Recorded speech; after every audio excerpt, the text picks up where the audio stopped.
Hey friends, welcome back and Happy New Year. Today we are still in the Bates Motel inspired dollhouse, and today we're going to be making a piano. Let me put this board here so I can go ahead and get started.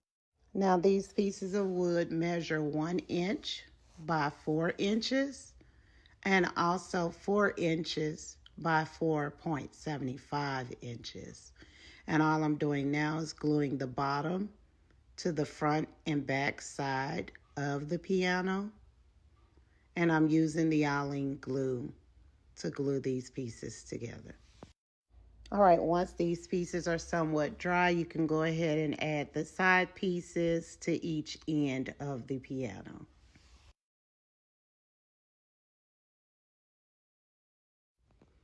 This is how the 4 pieces glued together should look. Next, I'm going to add the centerpiece, which is what the keys will sit on. It measures 5 by 1 inch, and I'm going at 2 inches from the bottom. Next, I'm going to take some 1-inch piece of wood and split it down the middle. And then I'm going to take my shears and clip off the corner.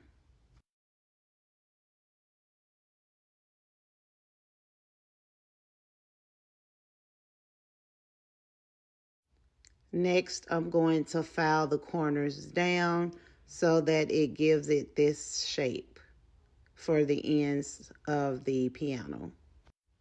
This wood frayed a lot, which could cause splinters, so you're going to see me transition to some basswood. This is the basswood, and I repeated the steps that I just showed you. Now I'm going to take this piece of wooden dowel and place it at the back, and then another one right on top of it. Next, I'm going to take an even smaller wooden dowel and place it on both sides of the piano. And this is what it looks like.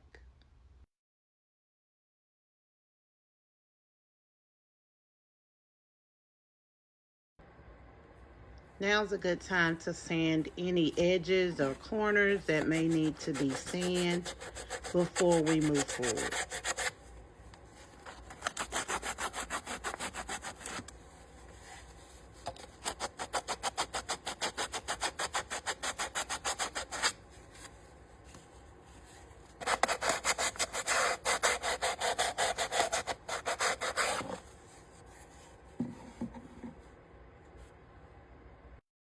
Next, I'm going to take the same wooden dowel pieces that are at the back and glue them onto the floor of the piano.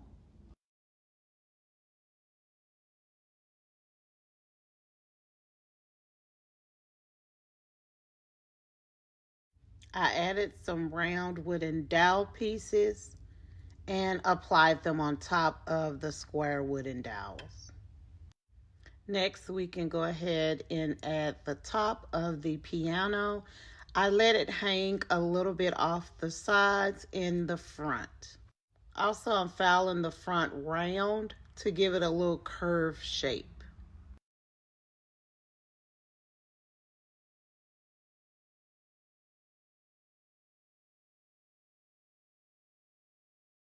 Next, I'm going to take this wood piece.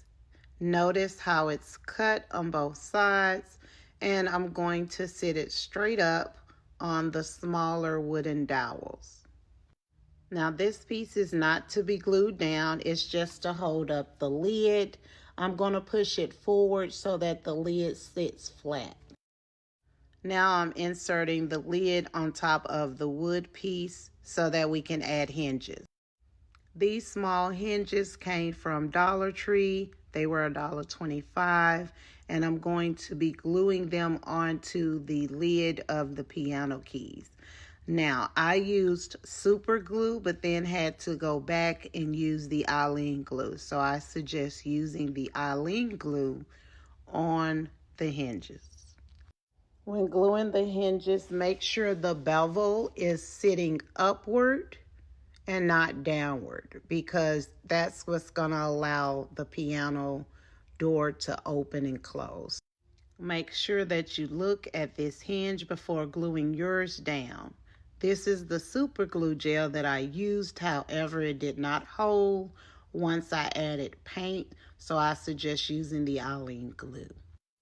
I use pliers to pick up the hinges, but you can use tweezers if you want.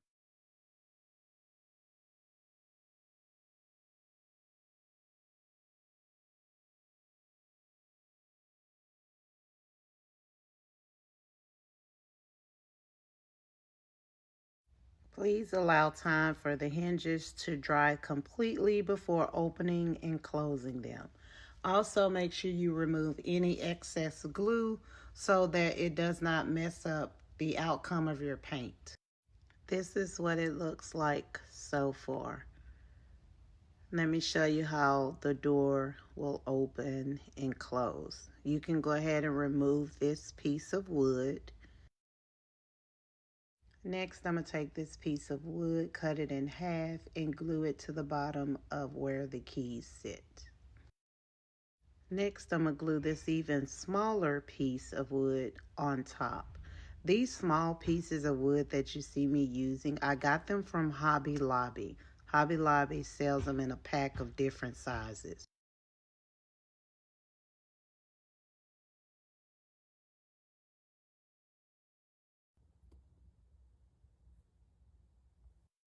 Now, before I paint, I'm going to go ahead and add detail to the piano.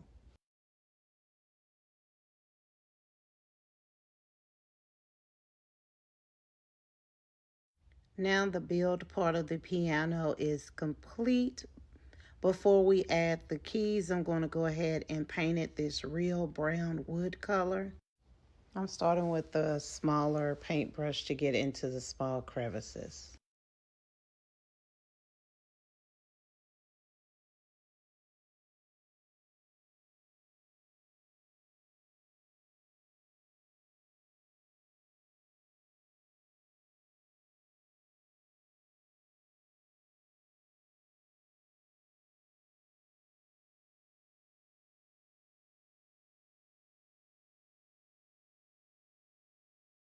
And this is what it looks like painted. Now I'm going to paint the foot pedals, this gold color that I got off of Amazon.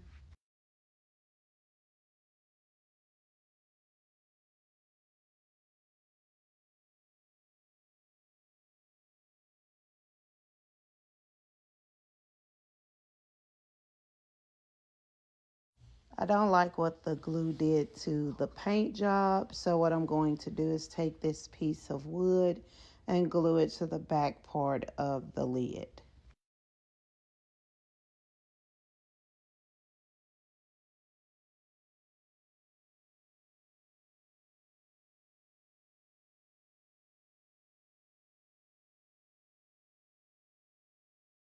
Now that it's painted, it's time to add the keys to the piano. I'm going to be using this polymer clay from Dollar Tree.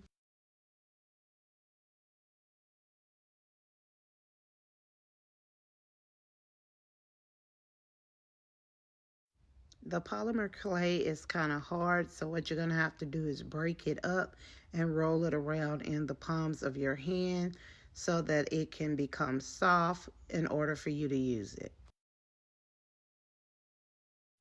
I'm just showing you how I broke it up and rolled it around in the palm of my hands and then begin smoothing it out.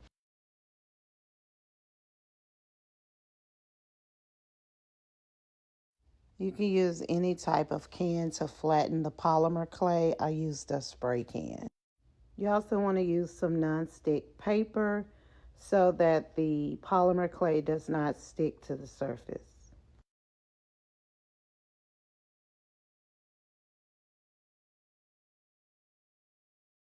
Next, you're going to cut off the excess into the size of keys that you need for your piano.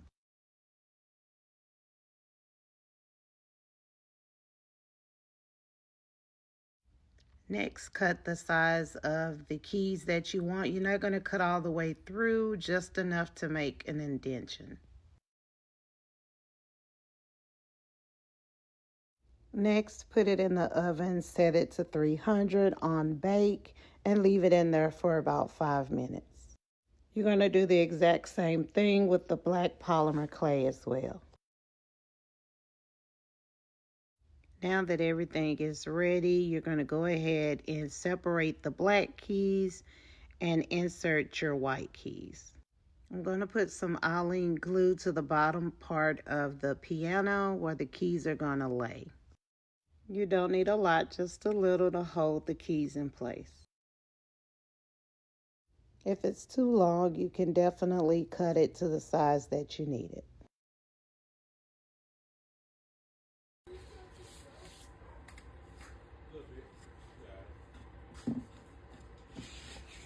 Look. Next, I'm going to insert the black keys using the 2-3-2-3-2-3 method.